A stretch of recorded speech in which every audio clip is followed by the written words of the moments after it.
Pada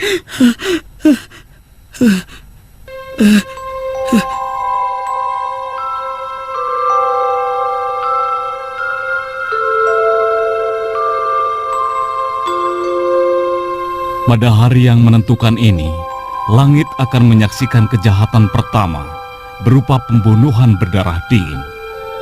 Hari ini, seorang kakak akan tanpa ampun melenyapkan kehidupan saudaranya tanpa alasan.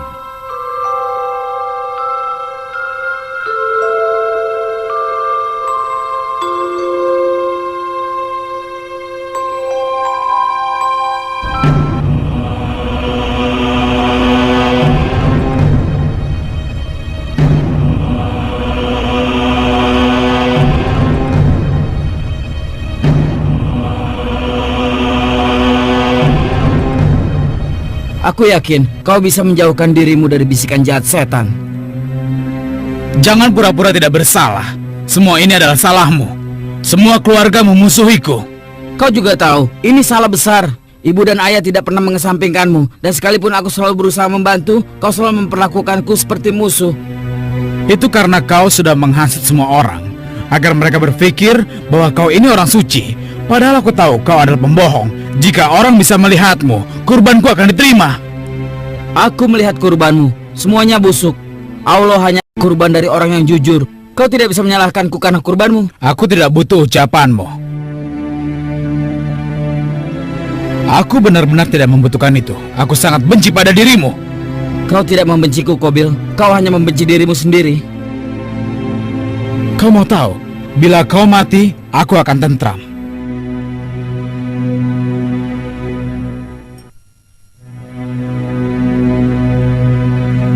Kalau ingin membunuhku, lakukanlah, tapi aku tidak akan melawanmu. Dasar munafik, pura-pura tidak berdosa. Semua keluarga memusuhiku karena kau. Kalau memang itu keinginanmu, bawalah dosaku dan dosamu ke neraka, karena itulah hukuman untuk kejahatanmu. Semoga Allah mengampunimu. Sudahlah, aku sudah mau padamu. Tutup mulutmu itu.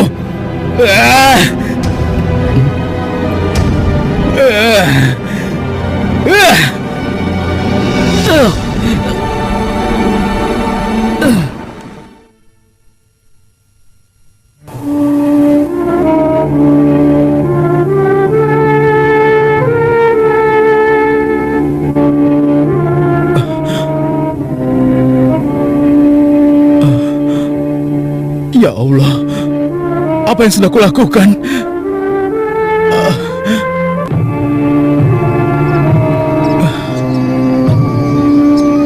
Aku bersalah.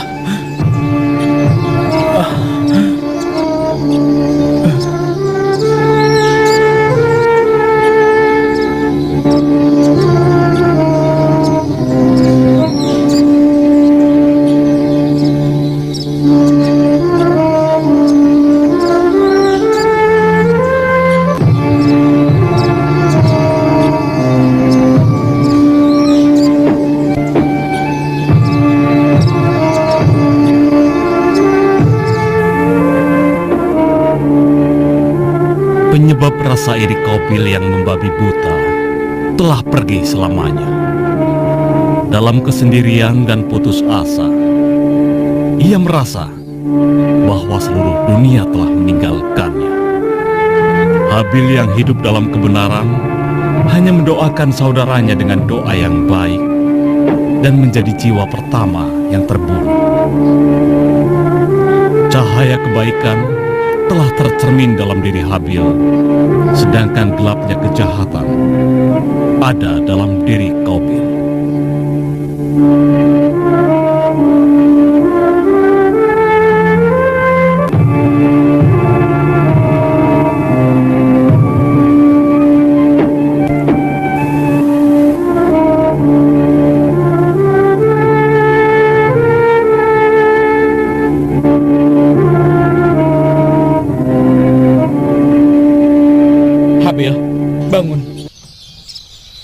Habil, bangun Habil. Habil, dengarkan aku. Sudahlah, ya ampun, apa yang kulakukan? Apa aku sudah membunuh adikku sendiri?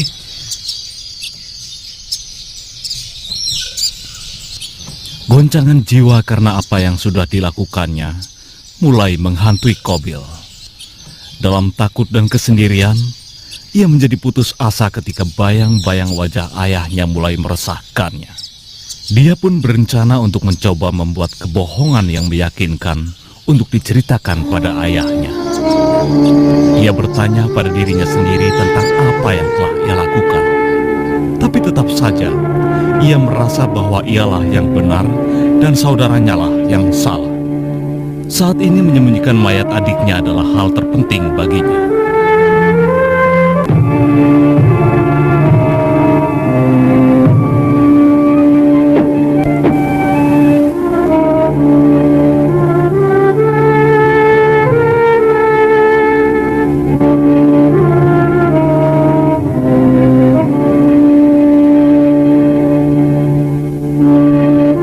Ia memutuskan untuk membawa mayat saudaranya ke hutan, tapi itu sulit karena mayat itu mulai membusuk dan dingin. Ia menyeretnya sejauh yang ia bisa. Ia harus menyembunyikan kejahatannya, tapi bagaimana?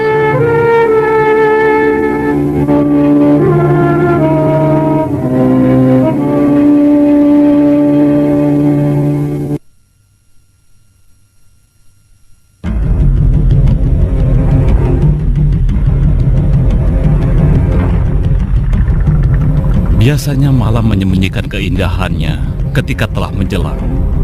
Tapi malam ini, isi hutan seolah berteriak memaki Qabil, terus-menerus menyebutnya seorang pembunuh.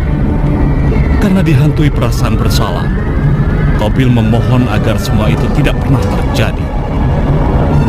Seharusnya ia ada di rumah bersama keluarganya, tanpa rasa putus asa dan kesendirian. Ia mengumpulkan tenaganya dan mulai menyeret mayat itu kembali. Ia takut kalau ayahnya mencari dan menemukannya. Ia harus pergi sejauh mungkin. Ia pun sampai ke kaki bukit. Sekarang ia merasa mual dan lemah. Hutan yang dulu bersahabat, tempat ia tumbuh dewasa, sekarang seolah sangkar yang memenjarakannya. Hari berikutnya pun tidak ada bedanya. Ia masih tidak tahu apa yang harus dilakukan dengan mayat adiknya itu. Rasa bingung, marah, dan bersalah yang ada dalam dirinya karena dia telah melakukan kejahatan pertama yang tega membunuh adiknya, terus-menerus menyiksa dirinya.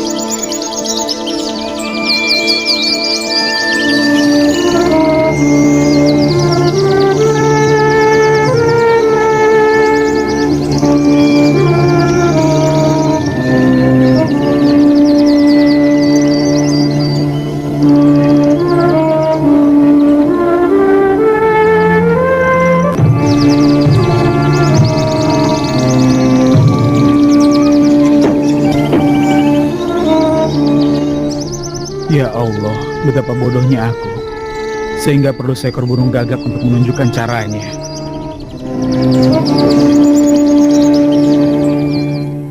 Qabil mengubur saudaranya di kaki bukit. Ia lega sekaligus sedih karena harus meninggalkan saudaranya sendiri. Ia tahu bahwa ia tidak akan pernah bisa pulang lagi dan telah kehilangan saudara maupun keluarganya. Jika ia kembali, penjelasan apa yang bisa diberikannya pada ayahnya? Ia harus pergi. Hanya itu cara yang masuk akal. Ia mencoba membenarkan apa yang telah terjadi. Mula-mula ia mengakui bahwa Habil adalah orang yang saleh. Tapi ia merasa bahwa Habil bersalah dan pantas mati. Ia meyakinkan dirinya bahwa ia telah cukup memperingatkan Habil, dan karena kesalahannya lah semua ini terjadi. Iya, Qabil yakin bahwa ia telah melakukan hal yang benar.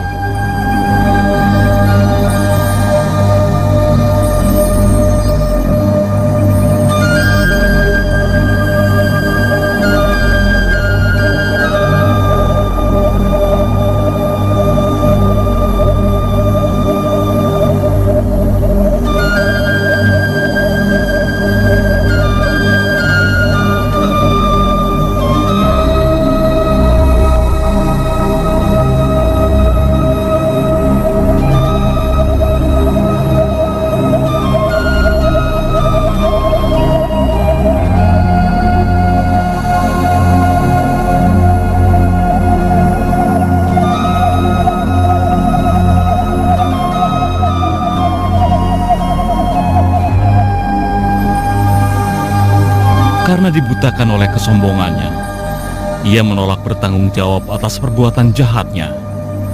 Qabil pergi jauh dari rumahnya, jauh dari kemungkinan ditemukan oleh ayahnya lagi.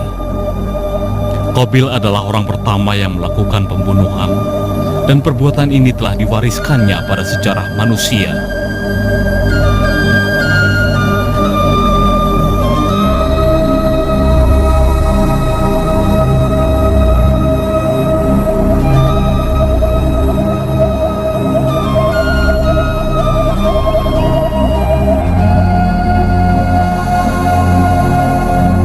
Ratusan bahkan ribuan Qabil terus muncul sepanjang waktu. Pembunuhan tanpa ampun atau rasa belas kasihan. Qabil-Qabil telah menemukan senjata pemusnah massal yang tanpa pilih sasaran membunuh banyak pria, wanita, dan anak-anak yang tidak berdosa. Setiap orang yang melakukan, mereka merasa yakin telah melakukan hal yang benar dan sah. Mereka telah mewarisi sifat dan karakter dari Qabil. Ini adalah takdir umat manusia hingga